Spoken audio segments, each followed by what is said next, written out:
தெலுங்கானா மாநிலத்தில் ஏடிஎம் இயந்திரத்தை உடைக்காமல் சிறுவர்கள் இயந்திரத்தில் இருந்து பணத்தை திருடி சென்ற நிலையில் சிசிடிவி காட்சிகளின் அடிப்படையில் போலீசாரிடம் சிக்கினர். தெலுங்கானா மாநிலம் வாரங்கல் நகரில் ஏடிஎம் இயந்திரத்தில் பணம் எடுக்க முயற்சிக்கும் வாடிக்கையாளர்கள் பணம் கிடைக்காமல் வெளியில் வந்து சென்றுள்ளனர்.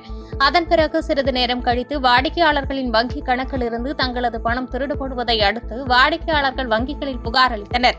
இதுகுறித்த புகாரின் பேரில் காவல்துறையினர் சிசிடிவி காட்சிகளை ஆராய்ந்தபோது திடுக்கிடும் ஆதாரம் கிடைத்தது.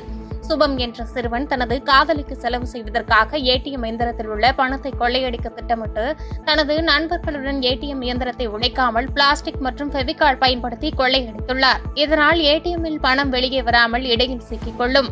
இதனால் வாடிக்கையாளர்கள் பணம் இல்லை என்று நினைத்து வெளியே சென்று விடுகின்றனர். பின்னர் உள்ளே வரும் சிறுவர்கள் பிளாஸ்டிக் ஸ்ட்ரிப்பை வெளியே எடுத்து ஏடிஎம்மில் சிக்கிக் கொண்ட பணத்தை வெளியே எடுக்கின்றனர். இந்த திருட்டு வழக்கு தொடர்பாக 3 சிறுவர்களை காவல்துறையினர் கைது செய்துள்ள நிலையில் திருட்டு வழக்கின் முக்கிய குற்றவாளியான சுபம் மற்றும் அவரது காதலியை போலீசார் தேடி வருகின்றனர்.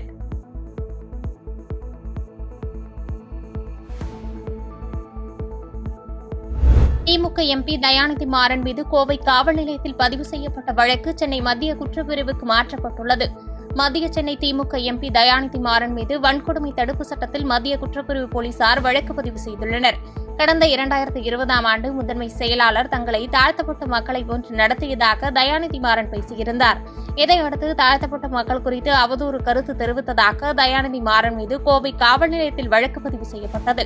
இதைத் தொடர்ந்து இந்த வழக்கு சென்னை மத்திய குற்றப்பிரிவுக்கு மாற்றப்பட்டுள்ளது. விரைவில் இவ்வழக்கு தொடர்பாக தயாநிதி மாறன் விசாரணைக்கு அழைக்கப்படுவார் என்று கூறப்படுகிறது.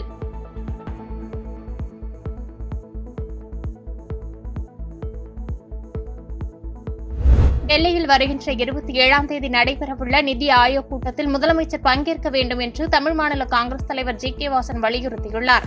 நாடாளுமன்றத்தில் நேற்று தாக்கல் செய்யப்பட்ட 2024-2025 நிதியாண்டுக்கான மத்திய பட்ஜெட்டில் தமிழ்நாடு ஒட்டுமொத்தமாக புறக்கணிக்கப்பட்டதை கண்டிக்கும் வகையில் நிதி ஆயோக் கூட்டத்தில் பங்கேற்க வேண்டாம் என்று முடிவெடுத்துள்ளதாகவும் அந்த கூட்டத்தை புறக்கணிக்கப் போவதாக முதலமைச்சர் மு.க.ஸ்டாலின் தெரிவித்திருந்தார்.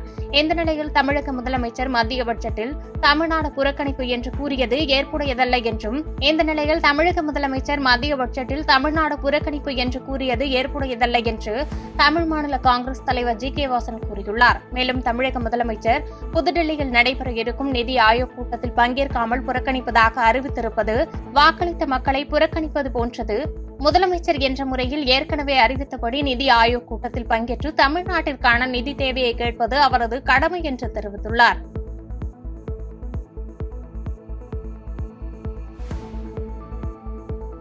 நாடாளுமன்றத்தில் நடப்பு நிதியாண்டுக்கான பட்ஜெட் தாக்கல் நேற்று செய்யப்பட்டது. பட்ஜெட்டில் தங்கம் மற்றும் வெள்ளி மீதான சுங்கவரி 15%-இருந்து 6% குறைக்கப்பட்டது. இதனால் தங்கம் விலை குறையும் என எதிர்பார்க்கப்பட்ட நிலையில் நேற்றைய தங்கம் விலை சவரனுக்கு ரூபாய் 2200 குறைந்து ஒரு சவரன் ரூபாய் 52,400க்கும் கிராமுக்கு ரூபாய் 275 குறைந்து ஒரு கிராம் ரூபாய் 6,550க்கும் விற்பனையானது.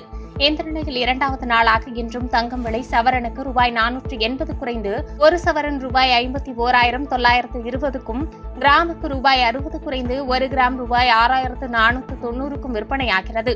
இதேபோன்று வெள்ளி விலையும் கிராமுக்கு 50 பைசா குறைந்து ஒரு கிராம் 92 ரூபாய்க்கும் கிலோவுக்கு ரூபாய் 500 குறைந்து வார்வெள்ளி ரூபாய் 92,000க்கும் விற்பனை செய்யப்படுகிறது.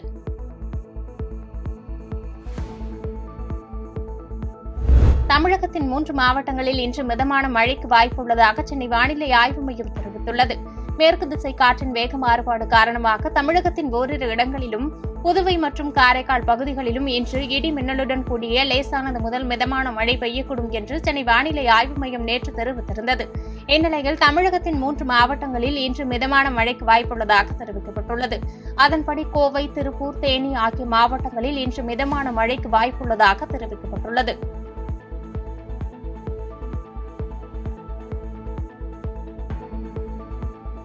பாதகம் செய்பவரை கண்டால் நாம் பயங்கொள்ளலாகாது பாப்பா.